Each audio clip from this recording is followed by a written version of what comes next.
I came home from college to visit, and my bedroom was empty. "Oh, my mom said we gave it to your cousin, you can sleep on the couch." So I tossed my keys on the counter and said, "Actually, I'll sleep somewhere else." She thought I was joking until I walked right back out, and they had no idea where I was headed. I'm 22 female, and I just finished my last semester of college.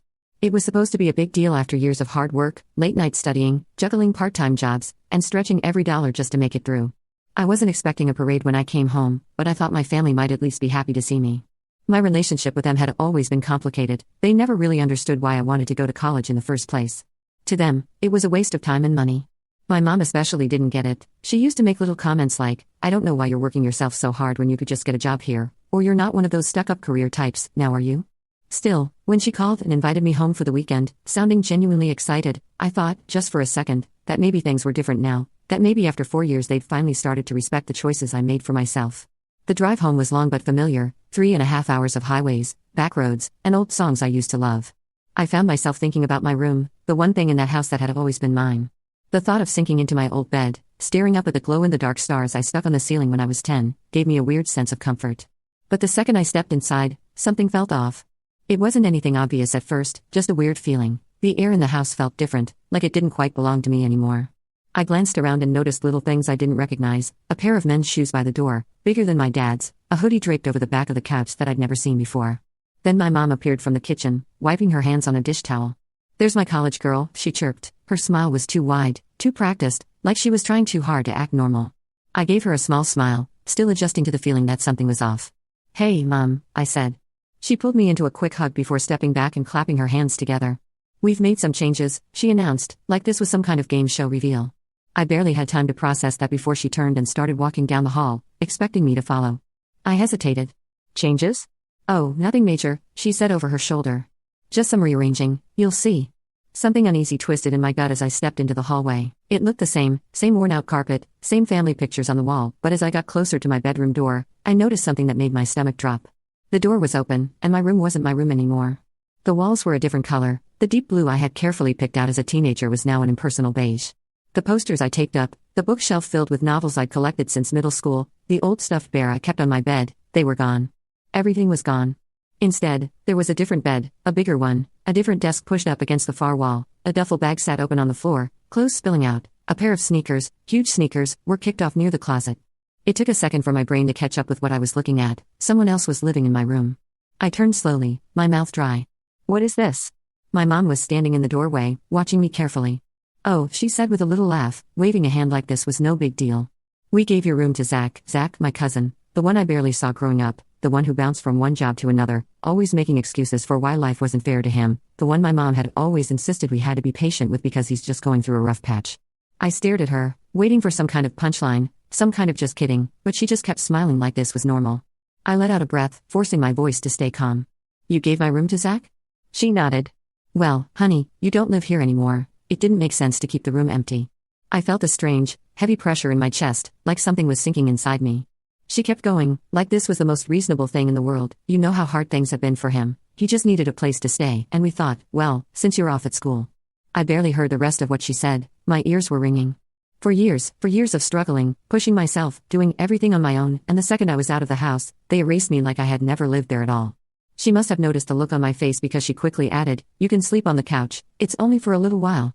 I knew you wouldn't mind. That was it, that was the moment something in me just snapped. I took a slow step back, gripping my keys. "Actually," I said, voice steady, "I'll sleep somewhere else." Her smile faltered. "What?" "Don't be ridiculous," but I didn't answer. I turned, walked right back down the hall, grabbed my bag, and headed for the front door. I could hear her calling after me, something about not making a scene, but I didn't stop. I didn't even look back. I didn't even fully process what I was doing until I was already in my car, the door slamming shut behind me. My hands were still clenched around the steering wheel, knuckles white. My breath felt uneven, like I had just finished running, even though I hadn't moved more than a few steps. I sat there for a long moment, staring at the dashboard. Where was I even going? I hadn't planned for this in my head. I had pictured coming home, sleeping in my bed, maybe even getting some kind of lukewarm acknowledgement from my family that they were, I don't know, proud of me, that they had missed me. Instead, they had wiped me out of the house like I was never there, like I was some temporary guest rather than their daughter. I glanced back toward the house. The lights from the front porch cast a dim glow across the yard, and through the window, I could see movement. My mom still standing near the front door, probably waiting for me to cool off and come back inside, like I was being dramatic, like this was normal. I turned the key in the ignition and backed out of the driveway. I had no idea where I was going. The streets were quiet, just the occasional street lamp flickering as I passed. I kept driving, half on autopilot, letting my mind replay the events of the last 15 minutes. They had given my room to Zach, who had never held a steady job for more than a few months, Zach, who had spent most of his adult life couch hopping because he couldn't manage to keep his life together. And yet, he was the one they made space for, not me. I tightened my grip on the wheel, my jaw clenching. It wasn't even just about the room, it was the principle of it, the way my mom had acted like this was no big deal, like it was just common sense to give away the only space I had ever truly called my own. I checked my phone, half considering calling a friend, but it was late. Most of the people I was still close with from high school had either moved away or were wrapped up in their own lives. The few college friends I had lived hours away. I could get a motel, but the thought of spending money just because my own family had kicked me out of my space made my stomach turn. Then, almost without thinking, I found myself turning onto a familiar street, Ezra's house.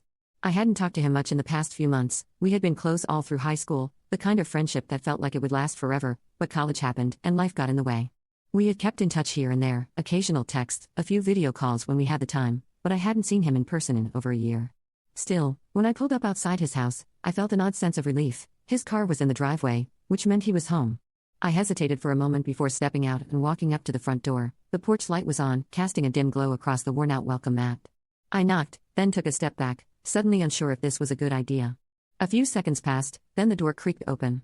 Ezra stood there, squinting at me like he couldn't quite believe what he was seeing. His hair was messier than usual, like he had been half asleep, and he was wearing an old hoodie that I vaguely recognized from years ago. Did I hit my head, or are you actually standing on my porch right now? I let out a weak laugh, but it came out more like a breath. Hey, Ezra. He blinked, looking me up and down, then his expression shifted, his easygoing demeanor faltered just slightly. You okay? I exhaled, not really. For a second, he didn't say anything, he just looked at me, taking in whatever mess was probably all over my face. Then he sighed and stepped aside. Come in. I hesitated, glancing back toward my car, but the idea of driving around aimlessly again made my stomach churn, so I nodded and stepped inside. The house smelled like something slightly burnt, probably whatever late-night snack Ezra had been making before I showed up at his door. The living room was the same as I remembered it, cluttered but comfortable. A half-empty mug sat on the coffee table, and a game controller was tossed onto the couch like he had abandoned it mid-session. He closed the door behind me, crossing his arms as he studied my face. All right, he said, voice quieter now, what happened? I hesitated, suddenly unsure how to explain all of it, but then, before I could even stop myself, the words started spilling out. Ezra didn't interrupt me once. I sat on his couch, hands gripping my knees, and just let it all out. The call from my mom, how I actually thought for once that maybe she was happy to see me, the drive home, the weird feeling when I walked in, the moment I saw my room, my things gone like I had never existed there. I expected him to react right away, to say something sharp or sarcastic, but instead, he just sat there, leaning forward with his elbows on his knees, listening. By the time I finished, my throat felt tight, my hands still tense in my lap. Ezra exhaled slowly. Wow, he finally said, that's messed up. I scoffed, yeah, a little bit. He sat back, rubbing his jaw. They didn't even tell you beforehand? Nope. I leaned back into the couch, pressing my palms over my face. They acted like it was just a natural next step, like, of course, my room should go to Zach, of course, I wouldn't mind. I don't live there anymore, so why would I care? Ezra was quiet for a second, and when I looked at him, his jaw was tight. That's not how normal parents treat their kid, you know. I let out a humorless laugh. Yeah, well, my parents never really followed the parenting manual. He shook his head, muttering something under his breath before looking back at me. What's their deal with Zach, anyway? I mean, I remember him being kind of a loser, but this is next level. That was the question, wasn't it? I shrugged, but the truth was, I knew I had always known, they've always babied him. I don't know why, I admitted. I guess because he's just helpless. He messes up, and they swoop in to fix it. He wastes money, and they cover for him. He loses a job, and they understand. I paused, staring down at my hands. They've never done that for me. Ezra frowned. Because you don't need them to. I let out a short breath. Exactly, that was the heart of it, wasn't it? I had never needed them, not the way Zach did. I had always taken care of myself, worked for my own money, solved my own problems. When I told them I wanted to go to college, they laughed and said, good luck with that. When I got in, they barely reacted, and when I left, it was almost like they just forgot about me. Ezra leaned back, tapping his fingers against his knee. So, what now? That was the real question. I had nowhere to go, not long-term, anyway. I could crash at a motel, but that felt like admitting defeat. I could try to stay with another friend, but most of them had moved on, scattered across different cities, different lives. I exhaled. I don't know. Ezra was quiet for a second, then sighed. You can stay here. I blinked. What? He shrugged, like it wasn't a big deal. Stay here, at least until you figure things out. For a second, I didn't know what to say. It was tempting, safer than a motel, more comfortable than bouncing from place to place, but I also knew my mom. She wasn't going to let this go. As if on cue, my phone buzzed. I glanced at the screen. Mom. Ezra must have seen my face change because he raised an eyebrow. I'm guessing that's her? I swallowed. Going to answer? I hesitated, staring at the screen, the vibration buzzing against my palm. So I tossed my keys on the counter and said, "Actually, I'll sleep somewhere else." She thought I was joking until I walked right back out, and they had no idea where I was headed. I hesitated, staring at the screen, the vibration buzzing against my palm. I already knew what she was going to say, that I was overreacting, that I was being selfish, that I was embarrassing them by making a big deal out of nothing, but I didn't owe her an explanation.